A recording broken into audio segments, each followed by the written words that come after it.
Sure, we all want to live long lives, but not at the expense of our health.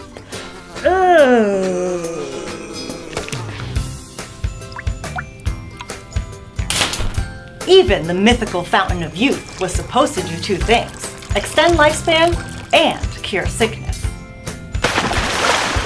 Thanks to science, the average human lifespan has doubled since 1900. But decreasing mortality for certain diseases has paved the way for late onset ones like diabetes, chronic kidney disease, and dementia. That's why aging research now focuses on extending health span, not just lifespan. For instance, it might be a long time before we are able to prevent Alzheimer's disease. But maybe sooner, we'll learn how to protect our brains against its worst symptoms so we can live long and healthy lives. Phew! And that's a whole human lifespan in just a minute!